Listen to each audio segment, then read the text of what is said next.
జమ్మూ కాశ్మీర్ లో ఉగ్రదాడి జరిగింది కదా, ఆ ఉగ్రదాడి జరగడానికి గల కారణాలు ఏమిటి, ఆర్టికల్ 370 రద్దు తర్వాత అక్కడ ఉన్నటువంటి పరిస్థితులు ఎలా ఉన్నాయి, పర్యాటకులనే టార్గెట్ చేసుకొని ఈ ఉగ్రవాద సంస్థ ఎందుకు దాడి చేసిందో ఈ వీడియోలో చూద్దాం. జమ్మూ కాశ్మీర్ లోని పహల్గామ్ లో మంగళవారం జరిగిన ఉగ్రదాడిలో మొత్తం 28 మంది చనిపోయారు. ఈ ఘటన జరగడం అత్యంత దురదృష్టకరం. ఈ దాడి జరిగిన బైసారాన్ ప్రాంతాన్ని ప్రకృతి సౌందర్యం కారణంగా మినీ స్విట్జర్లాండ్ అని పిలుస్తారు. ఈ బైసారాన్ ప్రాంతానికి వచ్చే పర్యాటకులు అక్కడికి చేరాలంటే, ఆ ప్రాంతానికి చేరాలంటే కాలినడకన వెళ్ళాలి.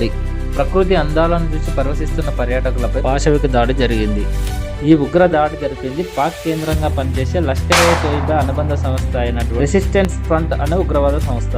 2019 పుల్వామా ఘటన తర్వాత జమ్మూ కాశ్మీర్ లోయలో జరిగిన అతిపెద్ద ఉగ్రవాద దాడి ఇది. ఈ ఉగ్రవాదులు దాడి జరిపిన ప్రదేశంలోనే అమర్నాథ్ యాత్ర మార్గం కూడా ఉంది. అది ఈ సంవత్సరం జూలై 3 నుంచి ఈ రోజుల పాటు జరుగుతుంది. గతంలో కూడా అమర్నాథ్ యాత్రికులపై ఉగ్రవాదులు జరిపిన దాడులు చాలా ఉన్నాయి. ఇక్కడ ప్రధానంగా ఉగ్రదాడి చేయడానికి గల కారణం ఆర్టికల్ 370 రద్దు తరువాత ఇక్కడ శాంతి భద్రతలు అనేటివి సానుకూలంగా ఉన్నాయి పర్యాటకులు రావడానికి. అంతేకాకుండా లాస్ట్ టైం జరిగిన ఎన్నికల్లో కూడా ప్రజలు పెద్ద ఎత్తున పాల్గొని ఓటింగ్ లో పాల్గొనడం కూడా అక్కడ ఉగ్రవాద సంస్థలకు కంటగింపుగా మారింది.